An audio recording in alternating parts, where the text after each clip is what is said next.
pour faire rayer une locomotive qui fonce sur nous.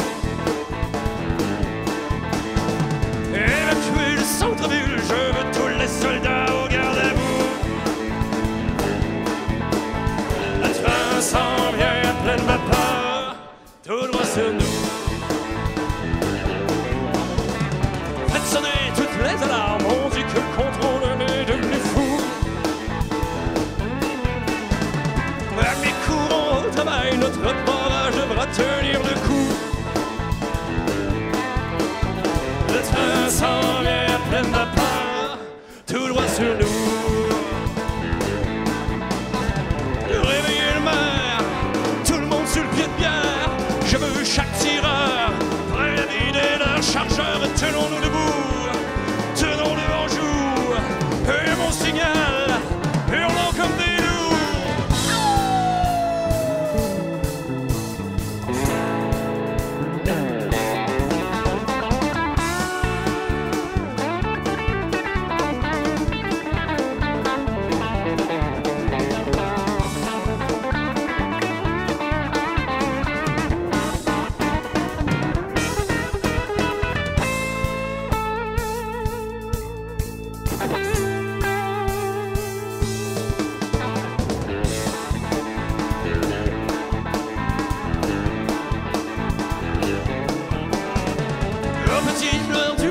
On entendit finalement le chou-chou. Dansant sur le toit du train, le conducteur se jeta à genoux. Le train s'en vient sans conducteur. Le train s'en vient à pleine vapeur. Le train s'en vient à pleine vapeur, tout droit sur nous.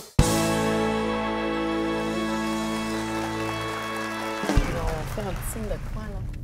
Ça va Oui. bien aller. On passe devant l'église Sainte-Thérèse. À quoi tu passes là, Danny? Je sais pas. On voit bien que c'est embourbé. Je me dis que s'il n'y a pas Tu de nous donnes danger, du il fil n'y à a pas de retordre plaisir. déjà? Mon auto qui arrête Son tout le auto temps. arrête Ah, bon, à chaque fois qu'on arrête. Lui, il est habitué, mais moi, comme la première fois, je vis ça. Ça me rend pas nerveux. J'ai déjà eu des autos par le passé qui faisaient ça aussi puis qui redécollaient pas. T'as beaucoup de travail? Oui, la gueule m'arrête pas, je parle la journée longue. Fait que ceux qui sont le plus pénalisés de ce grand chantier, c'est les pauvres Pétrole Belles-Îles qui doivent pas avoir beaucoup de clients Non. pendant ce temps-là. Tu Disait peux, qu'on a un stop. J'attends même qu'il pas. me fasse signe parce que à la gare, il y a des... Non, là, il est impatient, le gars. Oui, Il est monsieur. gratuit. Hey, parce qu'on s'est entendu qu'un centre-ville ou Ah. presque de Dolbeau-Mistassini, là, en chantier comme ça, on n'a pas vu ça souvent. Là. Non. Vraiment pas souvent. C'est non? peut-être la seule fois dans notre vie qu'on va le voir. Ben, exactement. Les ponts, ça a une durée de quoi, 50 ans? Peut-être, mais remarque que la durée de vie a peut-être Est-ce été quelqu'un allongée. qui sait qu'est-ce qu'ils vont faire avec ce pont-là, mais que lui soit complété? Ce serait peut-être pour les musiciens errants qui retournent à la maison Ah, peut-être. vers Sainte-Marguerite-Marie. Mais tu vois, j'étais moins dolbeau là, quand j'avais rien que mes 2 pouces pour me charrier. C'était quoi? Je m'arrêtais pas mal à Mistassini. À Mistassini? Ouais, pas mal au Bonnet Rouge. D'ailleurs, on va repasser en avant de ce défunt site. Oui, le fameux bonnet rouge. Je vais vous montrer ce que j'appelais mon chemin de Compostelle. C'est-tu pas mal dans ce bar-là que tu as commencé le chansonnier en tant que tel? Ou... En fait, j'ai tout commencé dans ce bar-là. OK. Ouais. Ça a tout commencé en même temps. J'étais allé observer des chansonniers là. C'est là que le premier contact avec ce qu'allait devenir mon avenir s'est fait, je te dirais. Là. J'ai commencé, c'était encore André Dufour qui était propriétaire là. Puis là, tranquillement, pas vite, là, ça a commencé, la bâtisse a commencé à sombrer. Là. Il y avait le Saint-Michel qui avait été ouvert à ce moment-là aussi, qui avait une espèce de lutte là, où ce que le monde allait aller veiller à Mistassini. Puis quand le Saint-Michel avait brûlé, c'est Jean-Pierre Rousseau qui avait racheté ça. Ça a pris quelques années avant qu'il réintègre des chansonniers. Il y avait comme eu un écœur en titre aigu là, de ça. Puis progressivement, là, ça a commencé à revenir. Quand tu avais un contrat là, c'était quoi, jeudi, vendredi, samedi? Oui. Mercredi? Souvent le mercredi, mais en règle générale, c'était 3 jours. Jeudi, vendredi, samedi. On a commencé à jeudi, vendredi, samedi, où il y avait du monde tout le temps, full tout le temps. Puis après ça, progressivement, là, avec les lois sur l'alcool au volant, puis tout ça, ben écoute, c'est normal.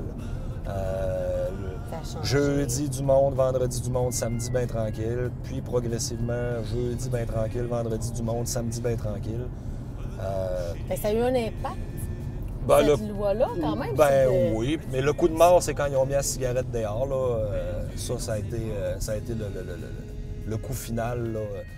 Quand tu dis coup de mort, c'est... Ben, les gens ont carrément arrêté de sortir pour un temps. Là, même si tu étais là, tu étais connu depuis longtemps. Pour le métier de chansonnier, ça a donné le coup de mort. Mais il n'y avait plus d'ambiance à mettre là-dedans. Il suffisait qu'un se lève pour aller fumer pour que les 15 autres fumeurs aient l'idée de sortir en même temps. Ouais. Fait que ça a vraiment eu un réel impact, dans le fond, sur ce marché-là de chansonniers. Oui, ben je pense que oui. Il y a eu des places à Québec qui s'en sont sorties encore un temps après ça, mais toutes les brasseries majeures à Québec, les Yeux Bleus, chez son père, ont toutes fini par planter par la bande à cause de ces impacts-là, je te dirais. Puis là, on s'approche là, de ce lieu mythique. Centre-ville, là, si on veut, de Mistassini. On va voir quand même un terrain qui ne ressemble pas à ce qui était effectivement où a déjà été effervescent ce coin-là. Oui, c'était le triangle des Bermudes. En fait, le Bonnet Rouge est juste retourné trouver ces autres endroits que moi, j'avais jamais vus chez Cossette, que j'entendais parler puis que j'avais jamais vu de ma vie. Maintenant, ben, mec, j'en parle à mes enfants, le Bonnet Rouge, mais ça va être exactement la même chose. C'est dur à figurer qu'il y a déjà eu autant de vie sur ce coin de rue-là. Donc, il est présentement en chantier de construction. Là, actuellement, là, si on regarde le coin de la route, ça, c'était comme mon salon. J'étais là. Oui, juste sur le coin ici. Sur le coin il y avait le stage. Effectivement, des chansonniers qui étaient dans le coin, tout le côté vitré. Si on part d'ici exactement, ben ça, cette bout-là, aller jusqu'à Sainte-Marguerite, je l'ai pas fait rien qu'une fois à pied. Les premiers qui m'avaient donné ma chance, si je me souviens bien, c'est le Spectrum à Dolbeau, ou ce qui était avant. Martin Voisine, que j'avais connu dans le temps que j'étais à Polyvalente, était un des propriétaires là. Tu savais que tu faisais de la musique? Oui, eux autres m'avaient engagé. Ensuite de ça, Hélène Brassard, qui travaillait au Boss Billard, m'avait engagé aussi pour le fun, là, faire quelques fins de semaine. Puis son conjoint, qui était un des gérants au Forum à Dolbeau, m'avait fait rentrer au Forum pour les 10 jours western. Puis en tout cas, après ça, là, ça a comme décollé. Au début, quand ton nom n'est pas fait, c'est de découvrir des marchés où ce que tu fais, ça va bien. Quand j'ai commencé pour les productions Pelletier, c'est pas compliqué les 2 premières années. Là, j'ai pas une place au Québec que je peux aller.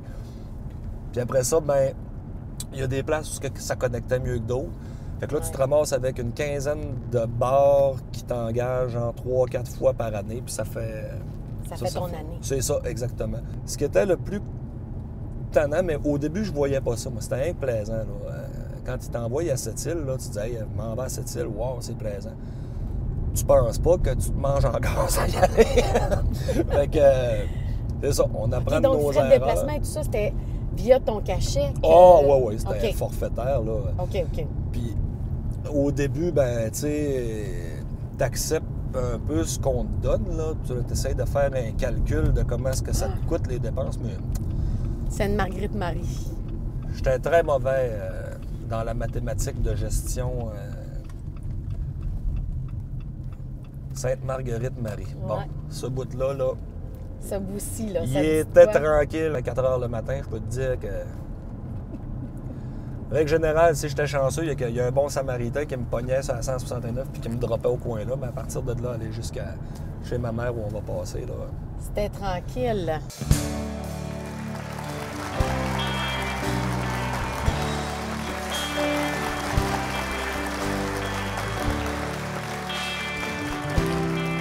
Il y a une rumeur qui court, un bruit circule, une histoire en lettres minuscules.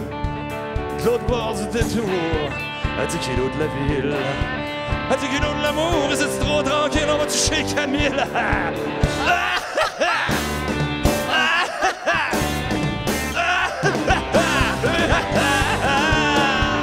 Les mots qui courent, les matentures, l'autre bord du croche, ça avance, ça recule.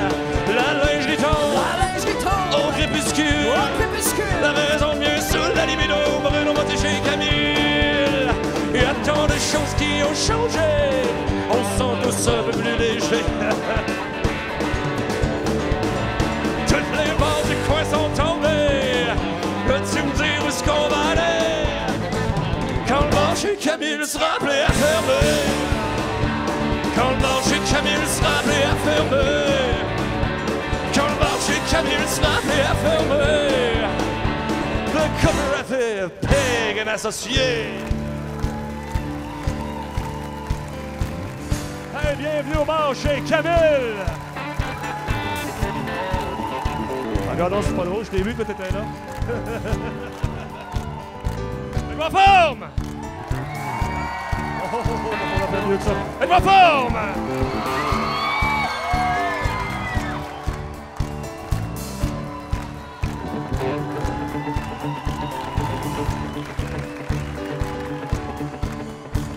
Un troqueur de Milo, recherchant femme facile, pas de place en ville avant trop les noms chez Camille. Un avocat véreux, sans charme mais volubile, à place en ville avant trop les noms chez Camille.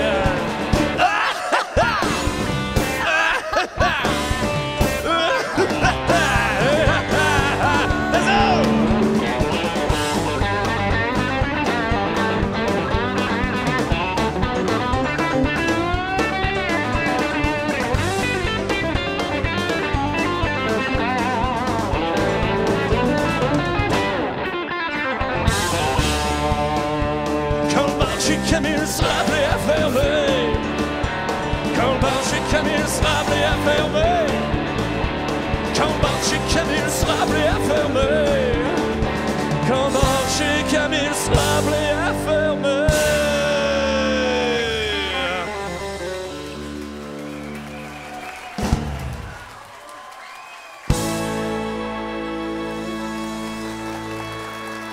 Plus jeune, j'avais des voisins qui étaient un petit peu plus vieux que moi. Tu sais, côté amis, j'en ai eu, là. Aller jusqu'à temps que la différence d'âge devienne un petit peu plus... T'as peut-être plus su faire de tout ça à l'adolescence. Ouais, là, on s'en va à la petite école. On s'est suivi à cette petite école-là pendant quelques années. Ensuite de ça, eux ont traversé à Saint-Michel. Puis là, après ça, on s'est revus rien que 10 ans après parce qu'ils ont pris à Polyvalente. Moi, j'étais encore enfermé au pénitencier. On voit les grands champs, on voit tout ça. Est-ce que ça te nourrit, toi, comme dans ton enfance, en fait, là, parce que ici, là, très cultivateur, le lait, les patates, les grands champs. Ah oui, on passait nos après-midi à essayer de mettre le feu là-dedans puis de patenter des bombes là-dedans. On avait de la place en masse pour jouer. Jusqu'à temps que Nintendo vienne bousiller toutes ces belles intentions-là qu'on avait de jouer dehors. D'être dehors, oui, ouais, c'est mais ça. on a joué dehors. Ben, ça, on avait de la place, puis c'était le fun. Je garde des souvenirs d'enfance ici. Ça me fait encore de quoi de faire la route, là. Mais mes grands-parents, du côté de ma mère, habitaient le village. Beaucoup de familles qui étaient au village. Puis on passe en avant des fermes où j'ai fait les foins. Puis nous autres, les bleuets, c'était quelque chose de sérieux. Fait que chaque année, c'était à Bleuetière à Sainte-Marguerite. C'était pas une option, c'était un décret. C'est ça, c'est un incontournable. Ouais, c'est un C'était même pas une incontournable. discussion, hein. Non. J'ai pas le cœur là pour rien, c'est mon petit coin de paradis. Couché sa biche à mon verre, passe par Sainte-Marguerite-Marie. J'irai caler une mousse à la plage. Eh bien. Tantôt, tu me disais, Dani, que vous aviez joué pas mal dans le coin ici. Ah oui, il y a eu des finales de ballon chasseur mémorables. Et c'était une école qui accueillait combien d'élèves à peu près au primaire? Alors, quand j'ai commencé ici, en première année, on devait peut-être être 40 dans l'école pour finir peut-être à 20. Deuxième année, troisième année, quatrième année, cinquième année. Peut-être une vingtaine dans l'école, là. Ouais. C'est incroyable. Bonjour! Bonjour! Bonjour, ça va bien? Oui! C'est Ben très oui, gentil. ben Merci oui. beaucoup. Bon, on va rentrer, là. Oh, mon Dieu, ça sonne Suivez-nous. encore écho. Dani, tu nous as transportés aujourd'hui à Sainte-Marguerite-Marie, un village de 300-400 personnes quand toi, tu étais jeune. Là, on est à l'école, ton école primaire, où est-ce qu'il y avait peut-être quoi? 40-50 enfants de la première à la 5e année. C'est là que a grandi le jeune garçon, mais aussi où est né l'artiste. Pourrais-tu nous expliquer un petit peu pourquoi cette petite micro-société-là à Sainte-Marguerite-Marie, c'est venu justement peut-être faire déclencher quelque chose en dedans de toi qui a fait en sorte qu'aujourd'hui, tu es l'homme que tu es? D'après moi, il y a plusieurs facteurs. C'est plus facile de le voir maintenant que quand j'ai grandi, quand j'évoluais ici. Première des choses, ici, tout le monde avait sa place dans l'histoire. Tout le monde avait un personnage dans le téléroman quotidien. Qu'on parle de la première année, où on était peut-être 13 dans la classe. La maîtresse d'école, c'était comme une deuxième mère pour nous autres. C'était des religieuses, même, tu as vécu ça? Il y a eu des religieuses, oui. Sœur Éléonore et Sœur Raymond, qui enseignaient ici. Sœur Éléonore était une passionnée du hockey, fait que souvent on avait des permissions ici qu'on n'aurait pas eu en ville, genre couper l'après-midi et dire on s'en va jouer au hockey, il fait trop beau, ça arrivait régulièrement. On se fait une période de plein air, ça c'était voté, décrété là, c'était pas prévu. Puis, fait que, il y a eu beaucoup de beaux moments, je te dirais, attachés à cette espèce de proximité-là qu'on avait avec nos enseignants, enseignantes.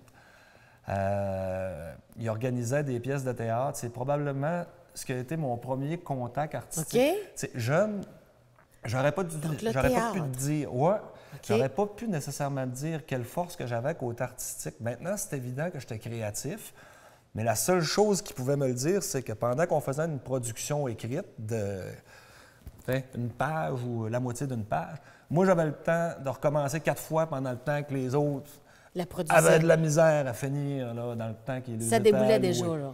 Mais moi, ça ne me donnait pas nécessairement la perspective de... Par contre, là où ce que j'ai remarqué que j'avais une force comparativement aux autres, le premier contact que j'ai eu, c'est quand on organisait des pièces de théâtre ici.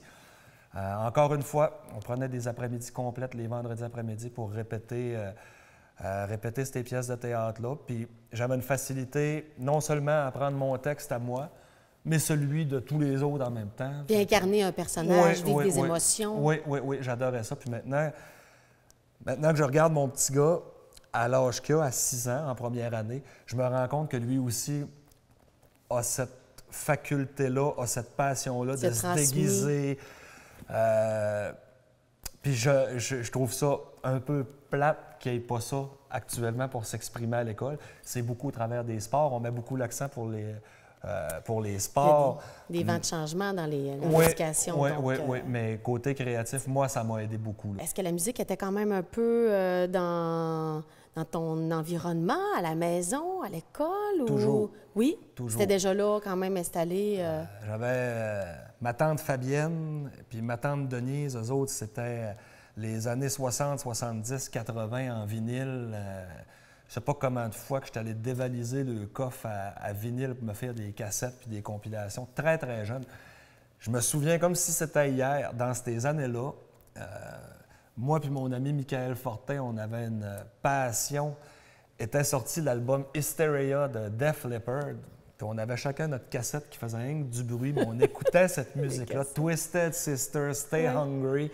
On chantait I Wanna Rock. Puis comment ça sortait de nos bouches à cet âge-là, je le sais pas. On le sait pas, hein? Tu avais accroché déjà sur le style rock. Oui, puis, oui, vraiment. C'était la moitié de notre vie. Oui, la grosse guitare. Van Halen, OU812, Whitesnake, Poison, Up and Up and Say. Je me rappelle là, vraiment... T'avais quel âge là, quand tu as découvert ça à peu près? 7 ans. Oh, quand même jeune. 7 ans. On était en deuxième année, puis on s'échangeait nos cassettes. Là. Elle était entrée en dansant, vêtue d'une robe couleur de sang. Tous les visages se figèrent dans un funeste envoûtement. Elle regardait discrètement l'heure qui tournait sur le cadran. Et quand les 12 coups sonnèrent, les démons entamèrent leur chant. Là, vous allez nous aider un peu. Ta-da-da-da-da-da-dam, ta-da-da-da-da-da-dam, ta-da-da-da-da-da-dam, ta-da-da-da-da-da-dam, ta-da-da-da-da-da-dam, ta-da-da-da-da-da-dam, ta-da-da-da-da-da-dam, ta-da-da-da-da-da-dam.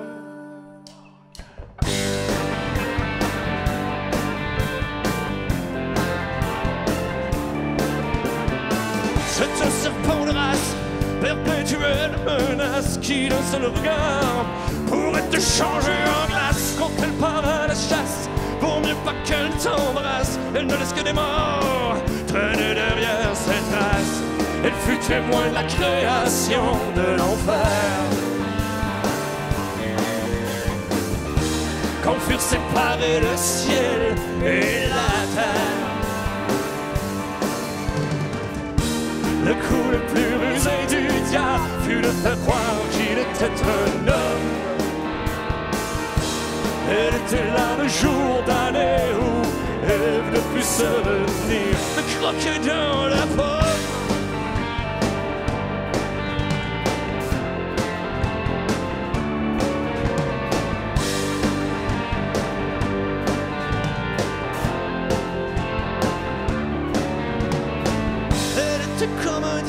Que Danny cachait jalousement, gardait d'un sortilège, un karma malveillant. Elle gardait d'un vigilant comme une bête assoiffée de sang.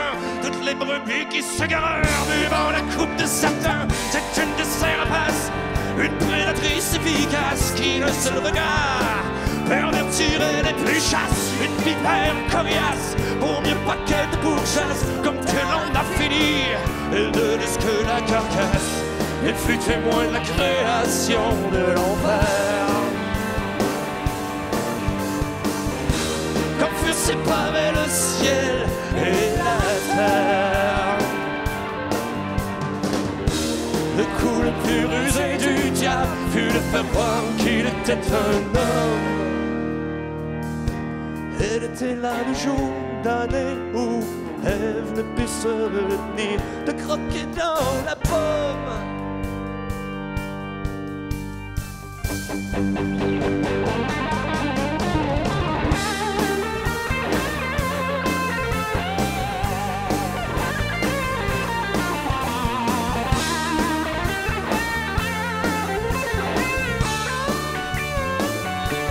Avec moi!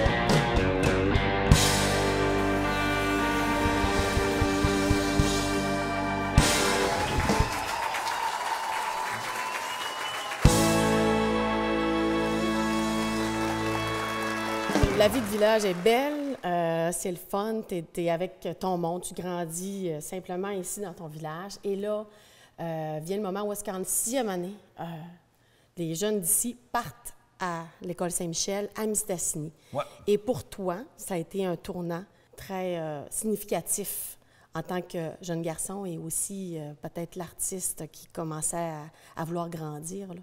Tu passes d'un endroit où tu es en sécurité tous les jours.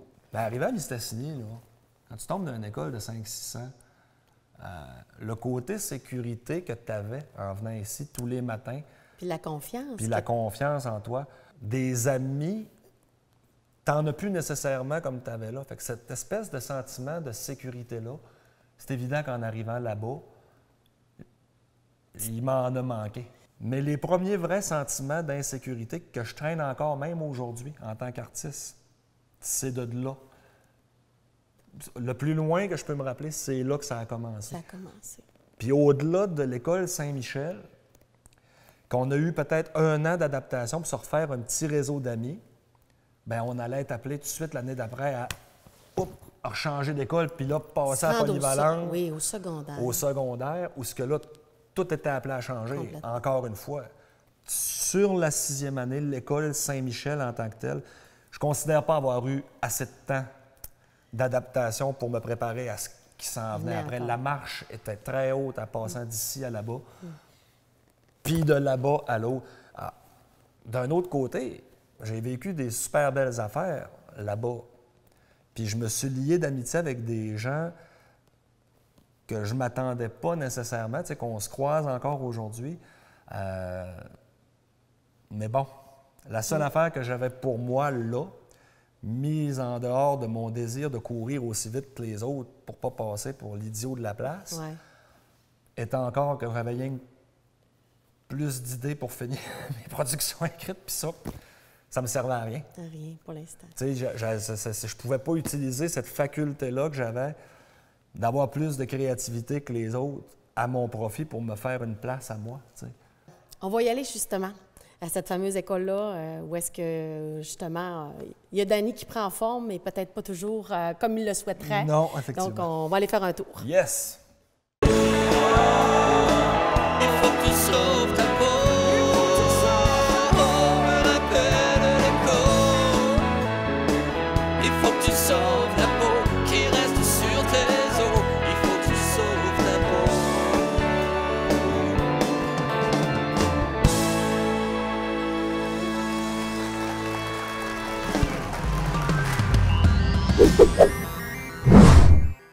Ici, on travaille en français. Moi, je travaille en français. Moi, je travaille en français. Moi, je travaille en français.